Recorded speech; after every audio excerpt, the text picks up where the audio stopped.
So how was Dell World going, Caitlin? It's been awesome. Everyone's back in person.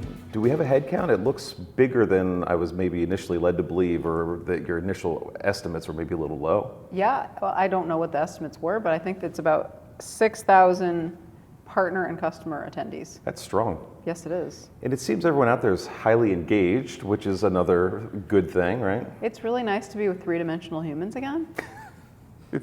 Yes, let's see. We've done this podcast before, and I think all the calls we've had together over the last 2 years have been mostly in front of your fireplace or something, right? I'm not that fancy. No, I would be in my home office with my Legos behind me, but I love my setup. It's good. Good. There's a little bit of storage news, a little bit of cloud news, a little bit of service news this week. Hit the highlights for us? You just did. I think we're good. Okay, that was a good podcast. Let's see. So let's start. In the order it is on the slide in my head. So we've got. You've been programmed by PowerPoint. I have. Haven't we all though? No. That's just me? No, that is definitely Cool. you. All right, good. I'm so glad to hear that. Some Apex expansion. So you mentioned that. So new Apex service around cyber recovery, which is really exciting. I mean, unfortunately, it's top of mind for most people, ransomware protection. So bringing not only the cyber recovery software we have, but actually a new managed service around cyber recovery. So is there something specific around ransomware, cyber recovery, malware, whatever it is, that makes it ripe for service versus organizations doing it in-house? Yeah, I think it's about the fact that every customer is now aware of how at risk they are, but they don't necessarily know how to to mitigate against that risk. And even if they know how, they don't have the skills and the resources, nor can they hire the resources to do that. And because the risk is so high, and the cost of, and I'm not even talking about a ransom, Sure. just the cost of data loss or the risk to reputation for a company, it's really about getting speed to an answer that really reduces that risk profile for the company. And I imagine, I don't know because I haven't tried your cyber recovery as a service, but I imagine that as you guys have built the intellectual property, just the overall knowledge around these things, that every time you see something that goes bad, that from one customer, I assume there's some shared learnings there that make it better for everyone that's under the umbrella? Yeah, we've had a cyber recovery solution since well before we called it cyber recovery. Fun fact. Oh, what was it called? It used to be called the Isolated Recovery System or Solution. Gosh, it sounds scary. Right. We've improved the branding Okay. as the market has matured.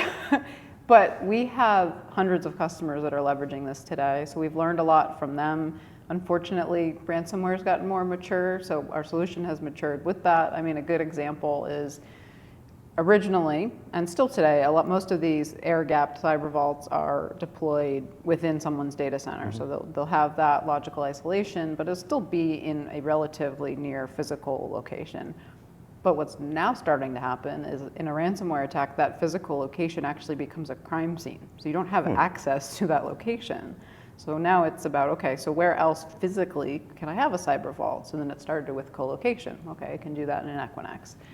Well, now the next level of that is I want to use the public cloud for my cyber vault, which has actually a number of benefits. Yes, it's physically isolated, but it's also somewhere that you can practice recovery a lot more efficiently because you can just spin up and spin down those resources.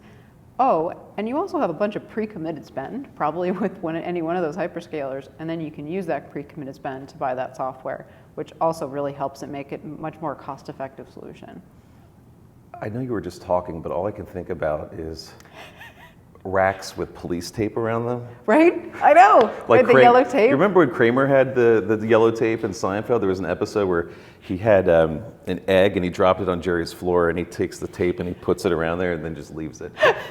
So I kind of just think like that. That's exactly how I envision this working. Oh, we go to cybercrime and they tape off the rack. Clearly the end of day 2 here. And happy hour started at 4. So that's cool. I assume you said some really intelligent things. I'm sure that was great.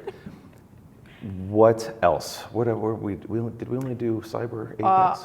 We talked about Apex. Oh, cloud. You've got a bunch of mobile cloud things, and you've got services in the cloud. Cloudy things and all the things. So what?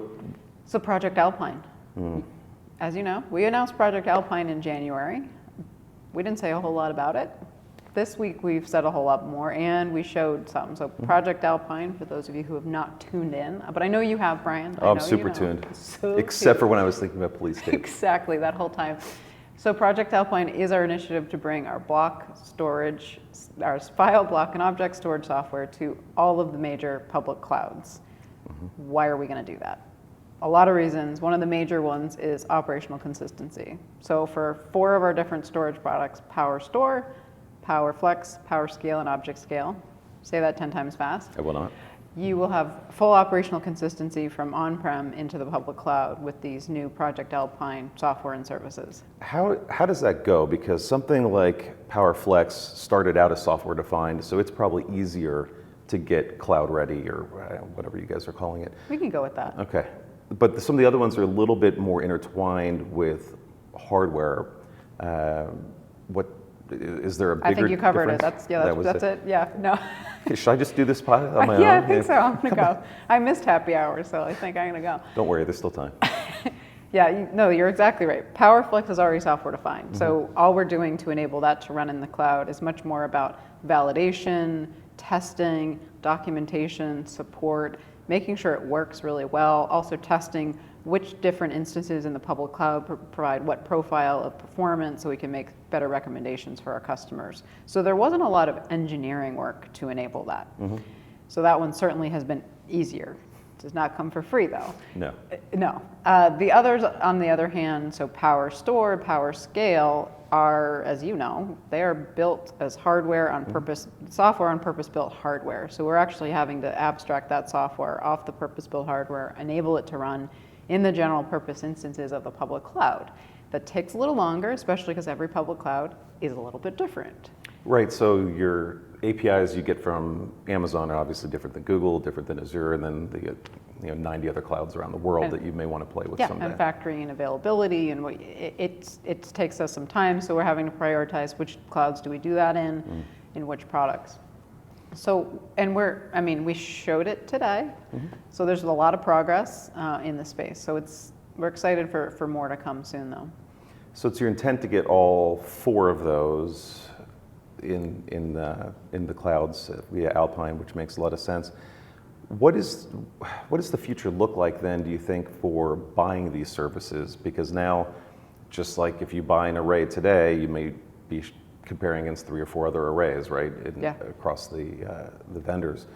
Is similar mechanism in the cloud, or do you think the cloud's going to be an adjunct to whatever you have on-prem, so it's more of a fit of having the same thing in the cloud? Just what's that motion look like, do you think?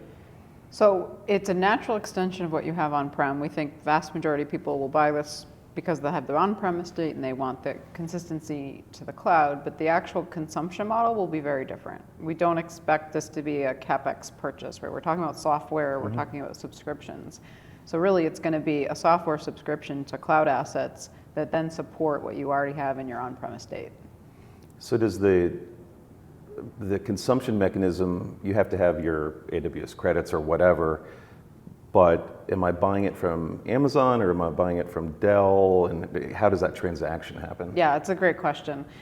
Good news is we've had our data protection software in the public clouds for years. So we've learned a lot from that. So we now, going into it for storage, it's been a lot easier. So essentially the way it works is even if you have it as you're transacting that through a public cloud marketplace, you're actually doing that through what's called a private offer. So either way, you're working directly with Dell on that transaction. We can put that through our ordering system internally as we have for years, or we can put that through our essentially software supply chain through the hyperscalers and transact that way. So the buying experience for a customer is actually the same, whether it's through Dell or through a partner. It's really the transaction of that licensing and where that happens on the back end with the marketplace. So you're getting the software in the cloud, which is thing one. Then what else is happening to enable that data flow between the cloud of choice, the software of choice, and your on-prem investment? What are you doing on the software side to help enable that and make it easy? The fun part there is we're not doing anything new, fancy, or different. Okay. So all of the native data mobility replication technologies that you have in that software is what you're going to use for that mobility. So if you've got PowerStore on-prem, the PowerStore replication is how you're going to get data from on-prem into the cloud. Similar to what you would do with a PowerProtect ED today to a software-defined ED in the cloud today. You use that replication, which is great. You already know the tool, you already have it, but also it's really efficient. It's built to be efficient and as well as secure, so it's compressed and it's encrypted over the wire, as you know. That means it's a very simple way to send data to, and of course, minimizing the data you send out as well. So when data gets there to the cloud, what are we looking at? There's obviously some disaster recovery implications, but the cloud brings unique access to GPUs and FPGAs and things like that that can be expensive and cumbersome to manage, and maybe you don't need it all the time. I mean, I could see somebody chunking up a bunch of data and doing some analytics or something on there in the cloud using those resources, but it's a little early still, but how do you think your customers are going to be using it? I mean, you hit on two of the three, I would say. So DR, really obviously, that's going to be an easy use case. Test dev would be the other one. So use the cloud, accelerate your development cycle, then you want to deploy that on-prem. So that's an important piece. The other one you hit on is the cloud bursting, right? Which was mostly going to be unstructured, probably files where we think that's going to be predominant. We've seen this a little bit with our PowerScale for Google Cloud offer. You want to be able to, you have a massive amount of data, but you want to burst out to the cloud, leverage those analytic services, and then send the results back on-prem. That type of thing is what we're going to see. And again, why we're really focused on a full service experience from a file standpoint to enable that, because then you can actually truly marry your data with all of those rich data services in the public cloud. Okay. So despite all the software stuff, I did happen to stumble across some physical storage devices. With the bezel and the whole thing? Some had bezels. Okay. It was pretty good. No, they mostly had bezels. PowerFlex Store Max Vault, even a little ME5 baby was there, which was good. So I know you're leading with software, but you do have some new hardware out there too. Yes, we do. What Max is probably the leader in terms of the big brother. Yeah. So what do you have going on there? So big Power Max refresh. I mean, as you know, most trusted storage in the industry. So really, the ability to support millions of snapshots. Some new cyber recovery, ransomware detection capabilities within that platform. So big refresh. I mean, really our flagship for more years than we can count, but really exciting. And you know, as you well know, I believe I heard applause for Mainframe today, right? It's I don't think it was even ironic. I think it was real. Right? I know. It was legit. I couldn't tell from backstage, but I think it was real. So continuing to enhance that platform, clearly there's still a huge hunger from the big, most stringent environments of the world to keep pushing that platform to its limits. Well, you get a big density bump too in this iteration, which, you know, if we're hearing anything more than power concerns, thermal concerns in the data center, I mean, that's right up there with ransomware in terms of things people are talking about. Yeah. So being able to take those mainframe investments, you may not be pitching it this way, but the way I think about it, and get it smaller, more densely packed is probably a good thing and a net win for some of these people that are space challenged. Flex gets files. Yes, I know. That's neat. It is pretty cool, especially if I mean, Flex is probably our best named product. I didn't name it that. I'm not taking credit for that one. Because of now, with the addition of file, so you can do bare metal, obviously hypervisor, 2-layer HCI, all of the different cloud stacks you can run on PowerFlex. It's such and all the containers too, right? Yeah. I hadn't heard this. I love this term. It's the chameleon of the data center. Have you heard that from our marketing team? I think it's the perfect description, though. I might have laughed if they had said it to me. I love it. No, it's fine. Turns colors. Well, from the jump when you guys picked that up, it, at the time, I think, was still able to do some of these things that you were just highlighting in terms of being HCI, of being SAN storage. It had a lot of flexibility from the get-go. And you guys have continued to add to that. Obviously, customers must have been asking for file, and you did it. But what's the the lead use case for that, since that platform's a little more specialized than your general practice storage? I talked about probably 4 or 5 years ago with Power Max file, that the primary use case is kind of more traditional file, and I call it block with a side of file. So it's your fries with your application. So it's not going to support, it's not going to replace what you're going to do with PowerScale. This is not massive performance scale, but for just traditional file where you want to be able to store some directories, you want to have a separate filer for that. You can take advantage of that. Better consolidation then. It's a consolidation play, and we do see, because of the flexibility of the PowerFlex platform, continuing to really push that. How much more can we enable that architecture to support more data and more data types so that it can really support eventually even more in the data center? Okay, so more in the data center. You mentioned PowerScale. That guy gets QLC drives in 15 and 30 terabyte capacities. So that's pretty neat too, to bring high capacity flash into this thing. Always love new drives. We love me some new drives. Yeah, it's exciting. I mean, clearly something people have been looking for, and be able to hit that price point. So. And you're talking about performance enhancements there too, coming in as you continue to optimize software. There's still, it's a mature stack, not to make it sound old, but it's mature, right? It's been around OneFS for a long time, and you're still wringing enhancements out of that. Well, and our customers keep pushing it to its limit, so we got to keep up with them. So you probably weren't here at NAB last week, but I'm sure my peer who owns there, PowerScale absolutely was, yes. And those guys are the hungriest of hungry for files, and that hasn't changed. If anything, in COVID, it's probably accelerated with production of everything, right? Yeah, it's insane. And the main theme I heard from my colleague David, who owns PowerScale for us and was here last week for NAB, was there's clearly a hunger, yes, for file, but there's a real distributed nature to that, and the need to have that. Yeah, you need a performant file system that can scale and that performance can keep up with that, but you also need to be able to do that wherever you need, including in the cloud. That was very loud and clear from everyone he talked to last week, and that, last I checked, videos are getting bigger, more complex, and more states of where you need to be rendering that data.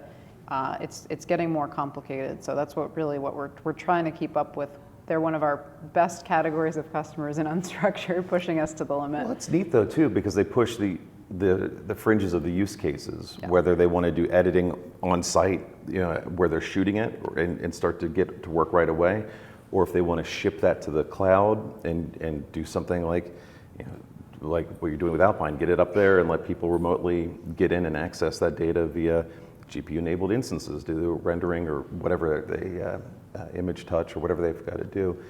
They're a little hard to corral sometimes, but they really have unique ways of looking at data that your typical enterprise customer doesn't.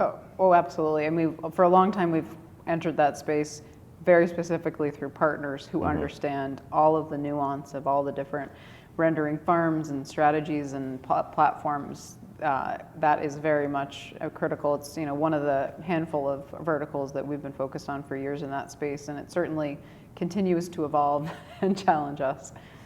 All right, PowerStore. There was my baby. That one's your baby out of all of them? It was, right? Because Did you remember? Yes. Here's a fun fact check. Even after happy hour, we were supposed to announce PowerStore, the original announcement, at Dell Tech World 2020. We did not. When did you?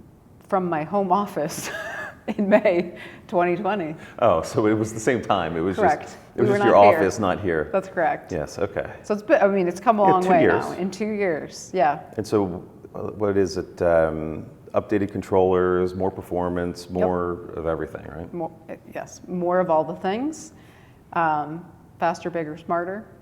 So 2 years, I guess you've had customers that got in early that might be tempted to take advantage of the new hardware, but also, I think you guys threw 100 gig NICs on there as an option now, and you've got NVMe over TCP, you've got all sorts of other good stuff in there. Yeah. That platform's really grown in 2 years. It's grown in adoption. We're grateful for that, but also just the requirements, and we know this, right? We built that platform to meet the broadest requirements in primary storage.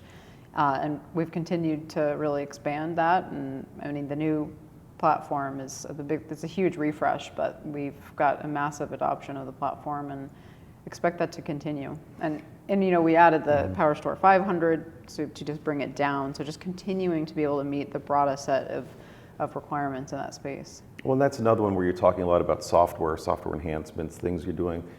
I feel like you've been more communicative in terms of what's coming. I don't know if that's a change or maybe it just feels that way where you're just talking more forward. Hey, customers, here's what's coming, not necessarily, hey, we just dropped a point release, here's what's in it now. Yeah. I guess you're doing both maybe. We are. It's a cultural evolution, right? If I think back, I've been here way too many years. There were some years. We started together on data domain way back when. Way back. We won't talk about what year that was, but I mean, let's just say at EMC days we had a different philosophy about how aggressive we would talk about the future, and then we've been relatively conservative at Dell about things, and now I think we've found a nice balance. We've leaned into the future where we know it's important and we know we want to get a lot of active dialogue about where we're headed. And I think our customers and our partners and you guys appreciate it, right? Well, I think it just helps set the tone for the customers to just let them know what you're thinking about. Yeah. And the sooner you do that, the sooner they give you the feedback, right, on, yes, this is consistent with what, or not. And maybe, zigzag a little bit. No, it's a new muscle, right? So it's been a little bit internally, it's been interesting to watch us evolve and how do we really have this dialogue and what does that mean to have a project that you announce? But what I tell you personally, from January to here, I've been on a little mini Project Alpine World Tour with customers, and that you hit it exactly right. Because we talk about what we're doing in the future with customers, we're still building this. So we can give them that early access, we can get their feedback as we're trying to make decision about requirements and prioritization live and openly and broadly. And it's gonna make for a much stronger offer in the long run, not getting their feedback later. And I think we're all learning what an important, that's how the industry works now, right? This is not new. But for us as a company, it's a really important part of our transformation to really be more software and services driven.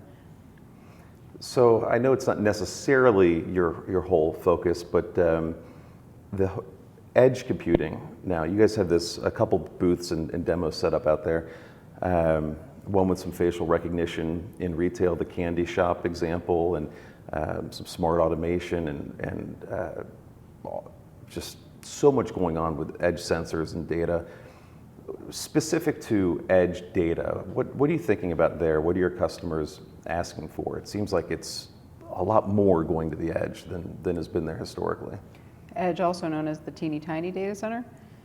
Okay.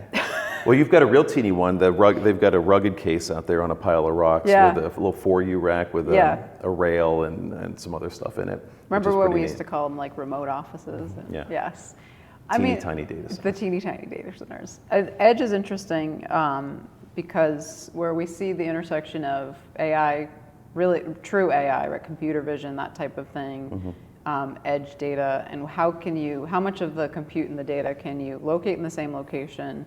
How intelligent can that be given the constraints? Like, kind of the theme of edge is constraints. But the requirement to be able to have as much intelligence and efficiency and ruggedization in some cases for that environment. But then as we tie it back, my role now is I'm the horizontal person of the infrastructure group, and I don't own anything hardware. I'm all software and I'm all solutions. So my job is constantly, okay, we're building this from an edge standpoint, but then it has to interoperate and be consistent with what we're building for data centers and colo facilities and in the cloud. So how do we bridge all of those things together? Because last I checked, I don't think anyone just has edges. Like there's probably a core somewhere. There's probably a core somewhere of some size that's not the teeny tiny, but the normal size data center. They're just asking so much more of it though, because sure, you had maybe some rudimentary surveillance, maybe you had time clock, POS, you had some some stuff at retail that's been there forever.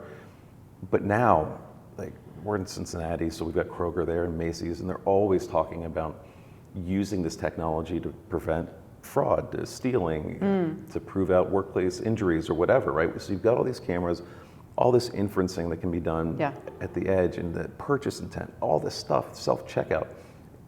We're just asking a lot more of infrastructure. Oh, yeah. But probably not getting much more in terms of access to power and cooling for these things. You're and still putting that in a secure Target. space. Like, it's still a retail. I mean, retail and manufacturing, the two big ones we're really focused on. So yeah, you're on a manufacturing floor. You're in a retail store. The conditions in which you're asking it to do that are, I mean, maybe they're like a little shinier than they used to be. Right?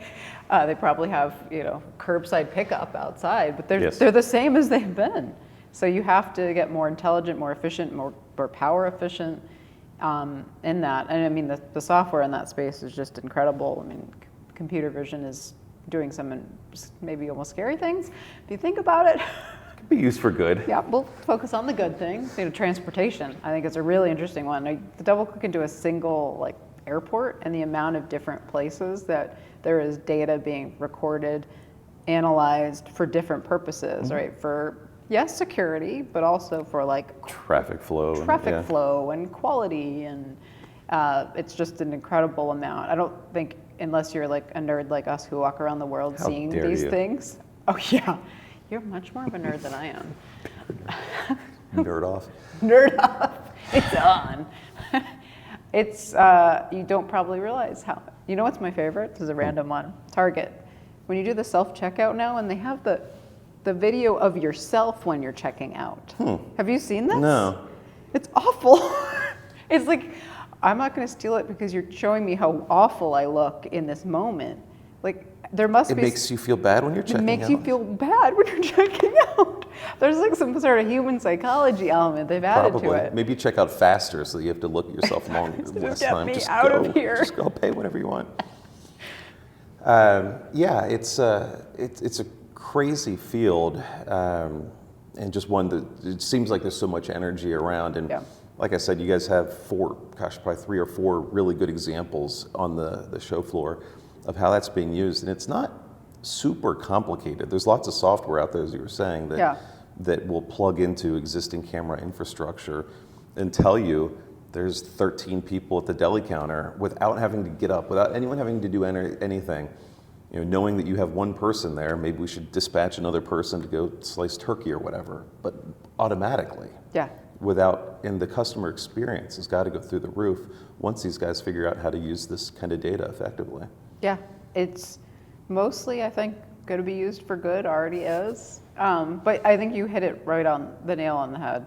We're putting a lot of demand, and the the environmental constraints are the same. And that's what we got to keep solving for. And I don't know about you, but one of my pandemic games was testing to the different curbside systems at these different stores. Okay. My criteria being, I need to be able to obviously mobile order, but my mobile pickup, I want to stay in the car and through my app tell you I'm here, right? And you bring it to me. And just throw it in the back and just throw it in the back. The places that require you to pick up the phone and call them when you get there. Yeah, that's no good. I'm like, did you miss that part of the digital transformation workshop? We were just talking about digital transformation. I don't think I've heard that word this week. I was commenting that I had not heard it this week. Yeah. And that transformation must have been completed at the start of COVID. That's it. We're done now. Clearly not, though. Someone still needs transformation lessons. Gosh, that one used to be pretty hot on the buzzword bingo. Yes. So we've got the edge. Oh, another thing, though, at the edge, still challenged by IT staffing and resources and support. The people. So you're a solutions person. I guess you've got 2 avenues: either make it really easy and self-managing, self-healing to the extent that it can be, and/or edge IoT or edge infrastructure as a service. Is that part of your Apex thing? Yeah, I mean, it's a given. We have to make the infrastructures intelligent and autonomous. There's another buzzword bingo for you, as possible. It's got to be able to heal as much as it can, as much as we can use cloud-based intelligence to support that. And we need to be able to deliver intelligent services around that, right? You're not going to have a person in every store to be able to manage that, but you've got to be able to support that. And partners are going to continue to be really, really critical there, especially when you're talking about things like computer vision and the types of places in the industries that you're trying to work within. That's a very important ecosystem that we've built over the years, and we're actively building there as well. We know that's not something we're going to be able to solve as Dell by ourselves. Well, you've had a busy day, 2 days. It's been 2? Is it 2? It's probably been longer for you. 4, 7. But it's cool. I mean, you continue to drive along and enhance these things along the way and create these neat solutions. So you being a solutions person now, we look forward to seeing what else you solve. Oh, that's a bad pun to end it. Stay Thank tuned. you, Caitlin.